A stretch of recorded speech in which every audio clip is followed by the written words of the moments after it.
বুকে উত্তাল ঢেউ মাঝিকে দিশেহারা করে তুলেছে। তার প্রাণপণ চেষ্টা তীরে ফিরবার। বায়ু বয়ে ভেঙে চারিদিক চায় মেঘে গগনে নাও খানি বায়ু। খড় বায়ু বয়ে ভেঙে চারিদিক চায় মেঘে গগনে নাও খানি বায়ু। তুমি কষে ধরো হাত আমি তুলে বাঁধি পাল, তুমি কষে ধরো হাত আমি তুলে বাঁধি পাল। হাই মারো নাও খানি বায়ু। খড় বায়ু বয়ে ভেঙে চারিদিক চায় মেঘে গগনে নাও খানি বায়ু।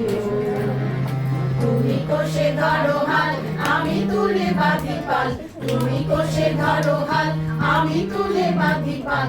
হাই মারো মারো টান। নমস্কার বন্ধুরা, আজ ছিল আমার বাড়িতে রবীন্দ্র জয়ন্তীর অনুষ্ঠানের রিহার্সাল। তো যাদের দেখছেন যেসব বাচ্চারা নাচছে এগুলো সবই আমার স্টুডেন্টরা। তো আজকে আমাদের প্রোগ্রাম মানে রবিবার দিন আমাদের প্রোগ্রাম হওয়ার কথা, আর আজকে চলছে তার ফাইনাল রিহার্সাল।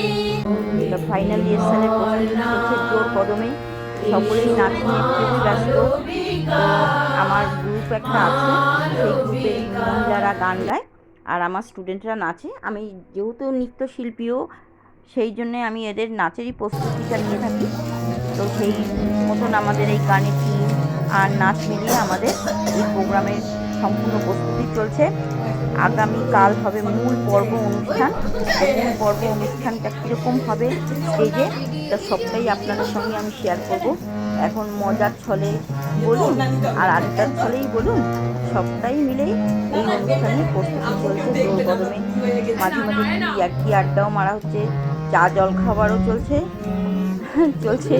গরমের জন্যে শরবতের প্রস্তুতি। সব মিলিয়ে খুবই একটা মানে উত্তেজনাপূর্ণ একটা দিন চলছে আমাদের মধ্যে আজকে। তো সেইটার কিছু অংশ আপনাদের সঙ্গে শেয়ার করলাম, মনে হলো ভালো লাগবে। তো দেখুন, আপনারাও দেখুন, আমাদের সঙ্গে থাকুন। আর কালকের যে মূল পর্ব অনুষ্ঠানটা হবে সেটাও আপনাদের সঙ্গে কিছুটা হলেও শেয়ার করব। ভিডিও দেখার জন্য অনেক অনেক ধন্যবাদ।